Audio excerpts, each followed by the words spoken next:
to Jon Russell, the Regional Coordinator of the Northwest for Students for Life. Jon, you are here in the Northwest working to educate kids and the public, and you belong to the wonderful organization Students for Life. Can you tell us what that means exactly? Yeah, well, for the 30,000-foot view, we start with National Students for Life of America, which takes in 720 campuses across the country. These are mainly high schools and undergrad universities, and we have pro-life groups that are formed there. They are under different names, under different titles, but they are pro-life groups on 720 campuses across the country. We also are branching out, and we have med students for life as well as law students for life, and we're organizing in the law schools and medical schools as well. Basically, the way we look at this is it is the end push for when we will see abortion abolished. It is the end game, if you will. Martin Luther King understood that, Jr. understood that when the youth get involved in the movement, that the objective and the victory is close to at hand. And so we kind of see ourselves as kind of making that last push effort through the universities and getting the youth involved in changing their culture and changing the discussion and dialogue on campus. And I think in a lot of ways preparing and building the infrastructure for day one when abortion is abolished in this country. This generation in particular, in all polling, is showing that they are about 62% pro-life, which is for the first time since Roe v. Wade that the generation has been overwhelmingly pro-life. And there's a few things, a few reasons for that. One of those reasons is that about every one of these students in this generation, either their brother and sister or themselves have an ultrasound picture of themselves. So they've seen themselves in the womb. And they also understand, too, that they're a surviving generation. 1/3 of their generation has been wiped out by abortion. 1/3. 1/3. And they understand that they are only here because their parents chose life. And so this generation, while they are pro-life, there are different dimensions to that. So you have a lot of these students will say they're pro-life, but sometimes the vast majority of them, it's a moral relevancy where they'll say something like, I'm pro-life, but I can't force my views on other people. But it's the first time since Roe v. Wade that we've had people who are self-identifying as pro-life. And so the next step then is education. How do we move them to understanding what it truly means to be pro-life, and then to put that into action to change the way our culture functions? 46% of all abortions are performed on college-age women. Okay, so we see where the battle is.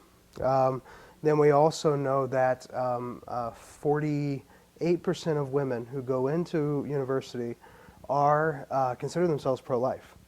Really? But 26% of them consider themselves pro-life upon graduation. Oh, no. So there has been a lot of indoctrination as well as life circumstances where women have gotten pregnant in university and have gone to have an abortion while they're there, or they have friends who have done that, and it's kind of changed their worldview. So from that context, what do we do? How do we handle this? How do we change the mentality and the focus on our college campuses?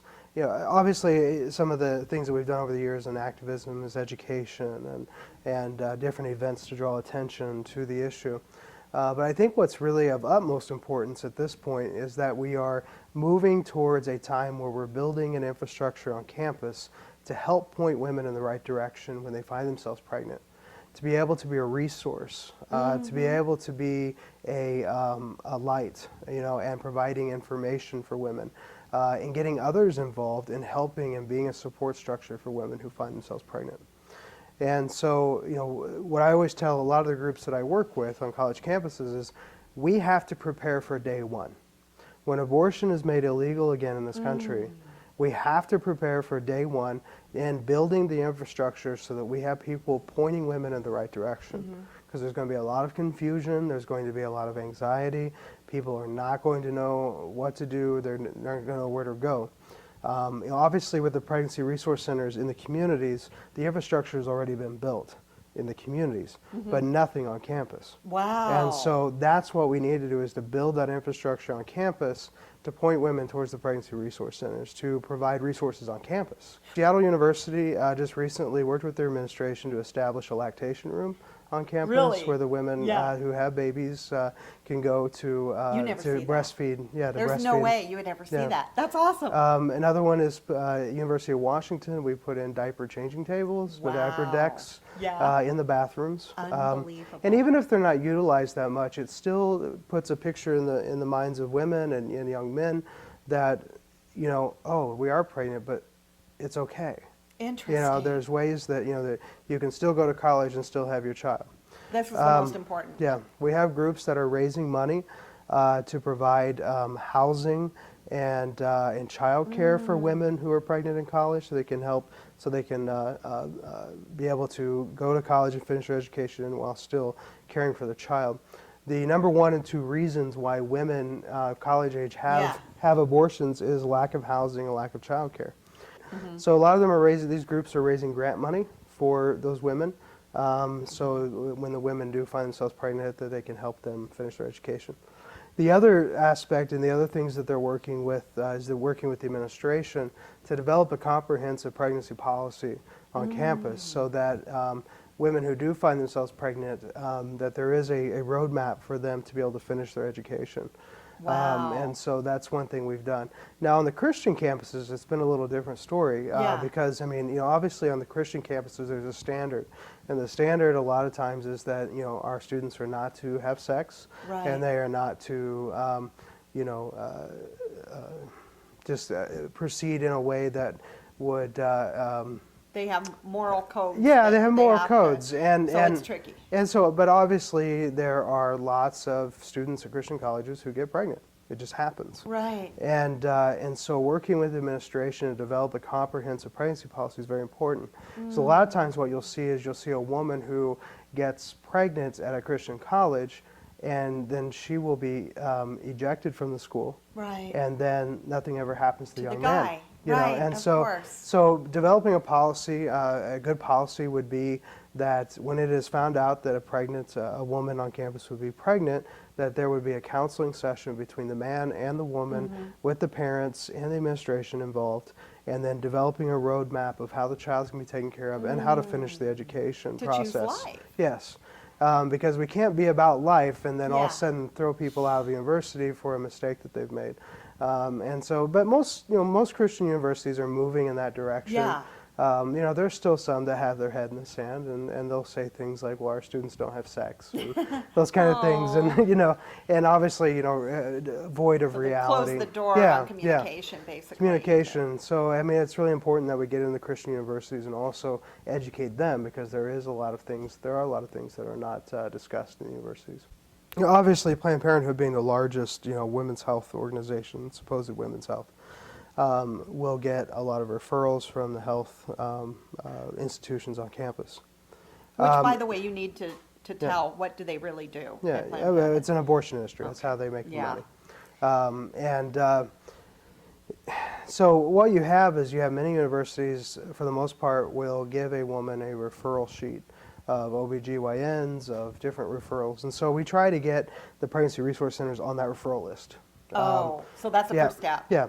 And again, even in the Christian universities, there's a lot of ignorance. There's one university in particular here in the Northwest that we send some of our students in to ask them what they did with pregnant women on campus, the Christian college.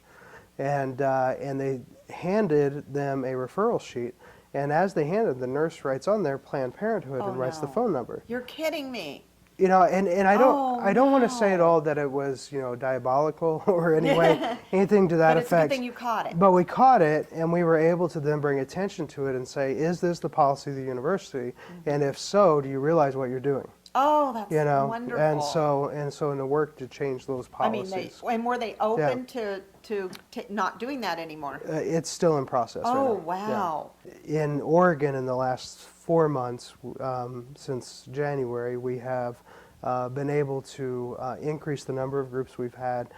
We've almost tripled the amount of groups. So we've been able to really explode Oregon and get them get things going. I mean, we still have a lot of work to do. We need to get into Portland State University, as well as getting into also Oregon Health Science University. We have a Oh, group you were there. just there Yes, today? Yes. So tell me what you were doing up there Yeah. today. What's going on up at Well, OHSU? Our medical students for life groups are a little different. They are not activist organizations. They are dedicated to patient health and patient care. And so we go in and we help them to devise a plan for their semester to be able to raise awareness on conscience issues. So if you're a physician, what you do not have to do as a physician or as a Okay. student. We bring in doctors, medical doctors from across the country to come and do medical lectures in regards to Wow. patient care for, if it's prenatal or geriatric or anything like that. They come in and give life-affirming aspects of being a doctor in regards to those issues. We just had our first lecture at Oregon Health Science University on the 22nd of April, and it was the first time there had ever been a pro-life no. discussion amongst with doctors actually talking about it and talking about quality patient care in regards to the life issues. What was the response? How was your Over information relief. received? I mean, Really? yeah, we had. They don't want to kill people. We had 50 students Wow. attend, and they were relieved because they were really worried that they were going to be forced to perform abortions or forced to be trained to do that, and the fact is they don't have to do them. We do discuss the end of life care as well as the prenatal and preborn care. So I mean, we do discuss all of those because these are life issues. We don't have formal groups. Like when we start a group, we don't say, you're our group. Yeah. We are a resource for these groups. We will help them get the group started. We will train them on recruiting and retention, fundraising. We'll teach we'll do training in regards to apologetics issues, and we will to help them through the process of starting the group. We help them try to procure speakers that's to come, really important. to come on campus, work with them on creating the event. And then we will go and try to help them develop the club so that they're scheduling out their semester with a lot of events, and we're drawing attention to the issue. So that's going to be, that is a huge part of what we do on these college campuses. And each campus is really different. Some groups want to take a different approach. If you're talking about your undergrad groups, sometimes they want to take more of an activist approach and draw attention to the atrocities of abortion. So they'll probably use more graphic pictures and trying to bring attention to those things. You have some groups that are more resource-oriented that want to deal with helping women to receive resources if they become pregnant and educating and drawing attention to those issues. So each group is different, and it really is based on the leadership of the organization. What I want to know is when you're out there on the campuses, do you ever have faculty that comes up and asks you questions after a presentation or kind of meets in the hallway and says, Why I never heard this, that you're kind of seeing their hearts change? Yeah. Sometimes. I mean, we just had Dr. Toffler up at Pacific Northwest University School of Medicine up in Yakima, and we actually had the pro-choice professor there in the audience and tried to throw some questions out. Good luck with Dr. Toffler, huh? Yeah. Wasn't very successful.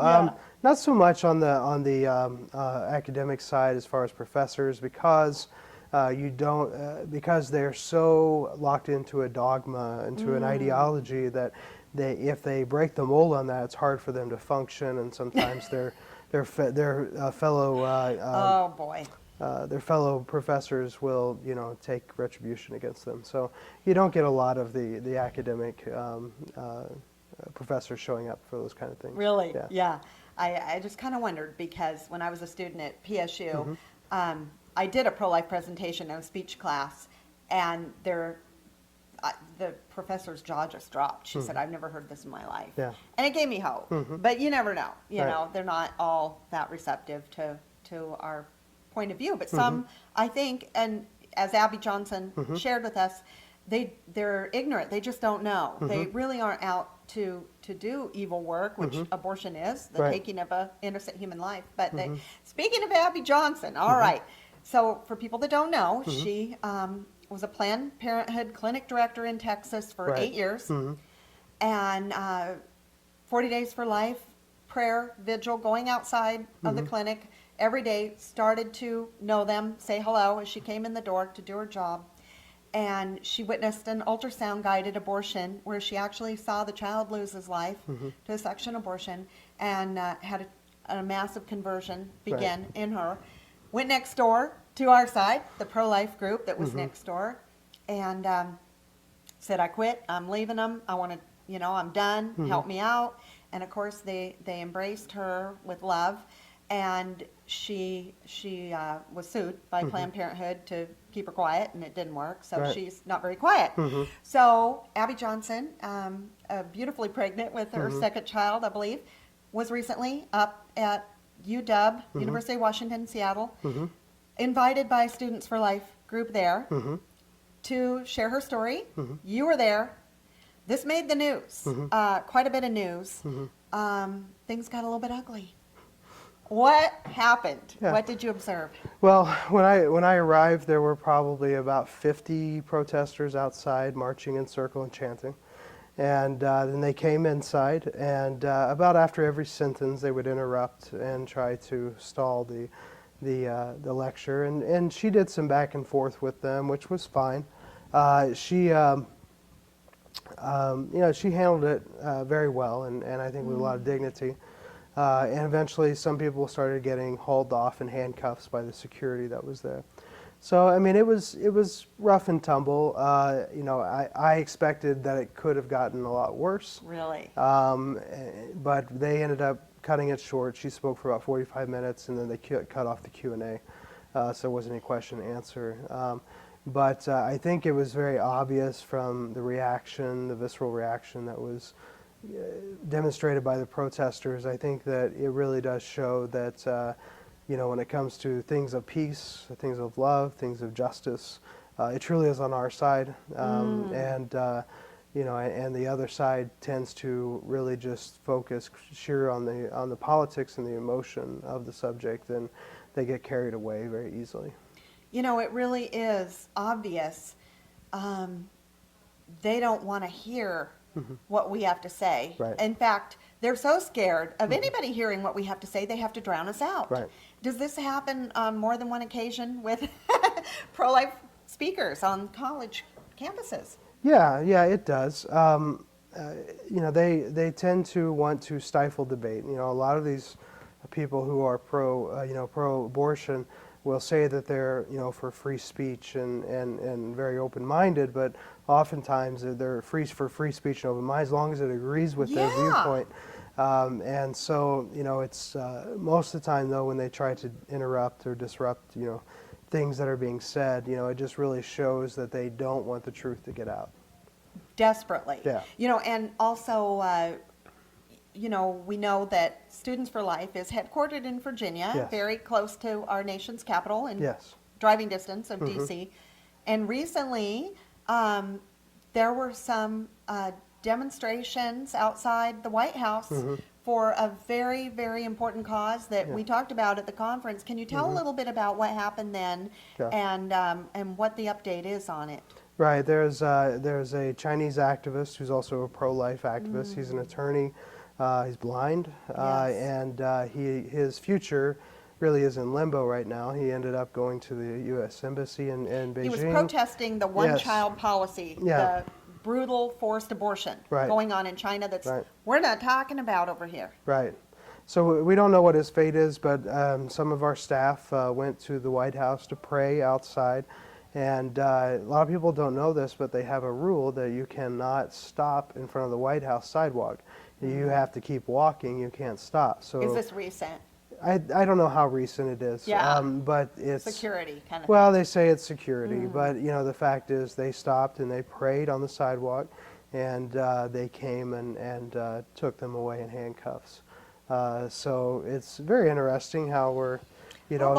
How we're protesting an abusive system, an abusive power, in China, and we have a similar instance here in the United States where people are not free to congregate and pray on public sidewalks in front of a public White House. Well, that's a really good point. I don't think most people understand the restrictions on pro-lifers in front of an abortion clinic compared to other kinds of protests.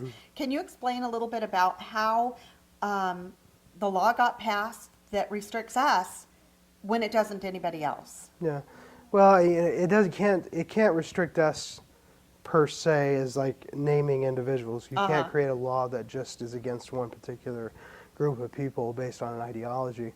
But you can set up restrictions in regards to time and place and location and so forth, and that's a lot of what these laws are. You know, in particular for people who protest on abortion clinics or even in front of the White House, it's time and place, and they can create laws around that. The Supreme Court has given them the green light to do that. So in front of abortion clinics, as I understand it, you cannot block entrances to an abortion clinic, but you can block the entrance to any other kind of business, like, you know, as far as the base law, I think it was called? Or? Yeah, I mean, obviously different states have different laws in that regard.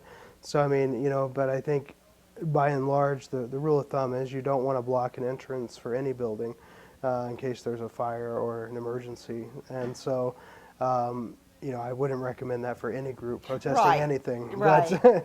But in regards to, the issue of our pro-life protesters, there's a certain distance that has been created, and they have to follow that law. And in a lot of cases, you wonder though, with some of the violence that has taken place, regardless of what side of the issue you're on, it's hard to say, if it becomes burdensome or if it becomes a safety issue, and so you're tussling between what's a burdensome law and what's actually, a safety issue thing. So yeah, it's interesting. It's a subject that you kind of have to go both ways on. We know that within even just within this last semester, we know of right now, several babies who were saved because of different events or different things that we held information, just as a student group.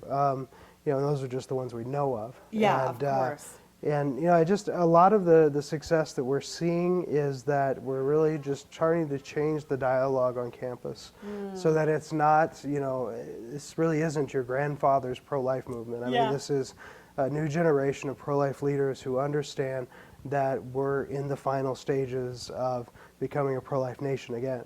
And so it's time to make that final push. And so everyone's really moving in that direction to get this thing over the hump so that we can be a pro-life country again.